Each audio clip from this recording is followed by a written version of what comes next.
Hi, my name is Sajin, and today I'm going to be using Philip Pullman's quote for the analysis. So, after nourishment, shelter, and companionship, stories are the thing we need most in this world.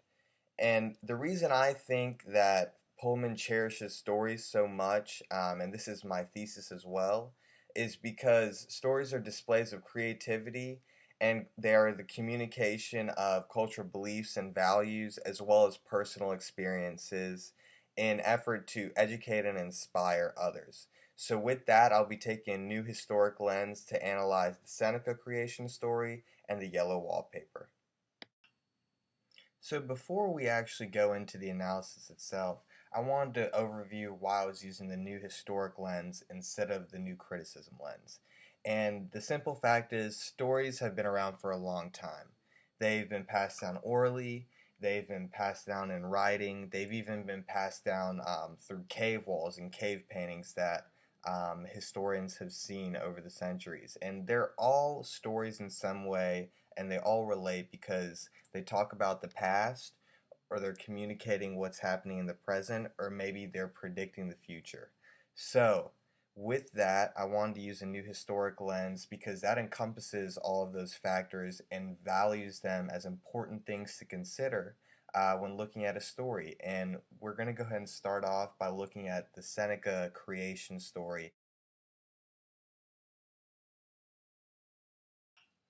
Alright, for the Seneca creation story, I saw the creativity and the communication of societal beliefs and cultural values as important things that, as a reader, I perceive from the text and I believe the text wanted me to perceive.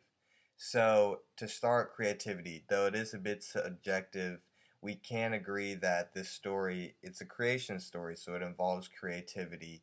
The son, one of them is born from a mother's armpit. The earth seems to be created simply off of mud and different islands being created. There are animals that helped the daughter who fell through the hole on her journey. So they're definitely very unique components, to say the least. That's undeniable. And that gives this sort of label to this culture that they are creative in that they're including these animals, they're including the land, and this leads us to understand their societal values as well.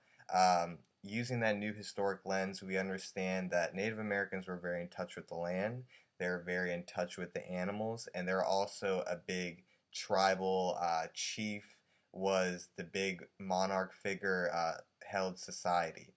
And so understanding their creativity can lead us to understanding their values. And in the story, they also illustrated their values. The cultivation of crops, huge for Native Americans. They include things like corn and potatoes as some of the main things that they're eating. Also, all the animals they mentioned, turtles, fish hawks, are among the few animals that helped the daughter who fell through the hole, who eventually birthed her two sons, who created almost this heaven and hell, Zeus and Hades paradigm between each other.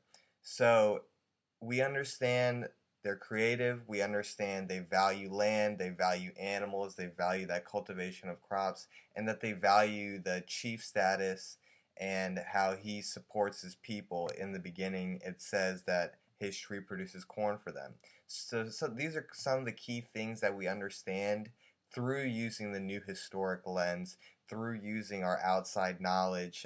With the Native Americans, that's elementary knowledge that all of us learned back in school. So we can better understand why these certain elements were included in the creation story for the purpose of educating the readers on the different aspects of this particular society.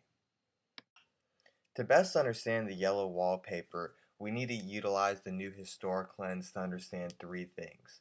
First thing is the context of the actual story. The second thing is the context of the narrator's life. And the third thing is the time period in which the story was written in. And the narrator in this story, Charlotte Gilman, is very creative in the fact that she uses the yellow wallpaper, as I feel, as a metaphor to her marriage, something that's stagnant, was never changed, and something that ultimately drove her insane, to the point of where SparkNotes is quoted, she would crawl under her bed with a rag doll. So it was definitely very extreme, and that type of point was not made in the story, but it was still a very chilling story in that it was told in a way where her life was actually a part of it, which makes the story even more gruesome when you think of it.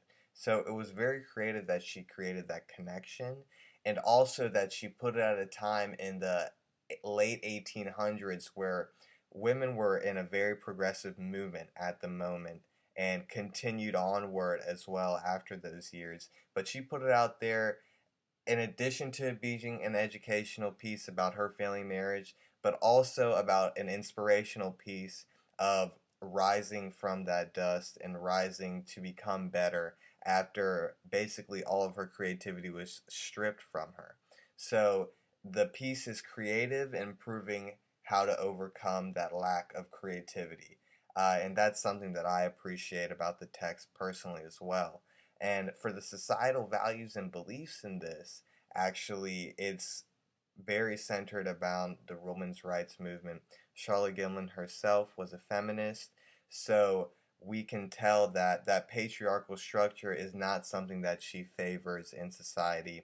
She favors the equality for all people in the United States, not just women, not just men. That's something that is portrayed upon the reader when you read the text because she's so angry with this doctor's research on basically her life, which failed and ruined a part of her life, and she claims the rest of her life as well. So it's all of these are factors that you take into consider using that new historic lens and to understand the context of her text during that time period.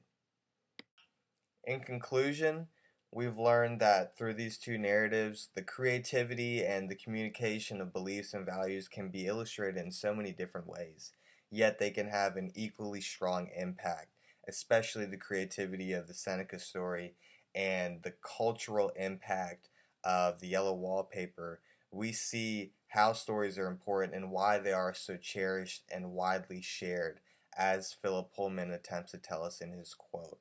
And that is why I believe that stories are the thing that we need most in this world, as Pullman said, in order to communicate these differently held beliefs and values. Thank you.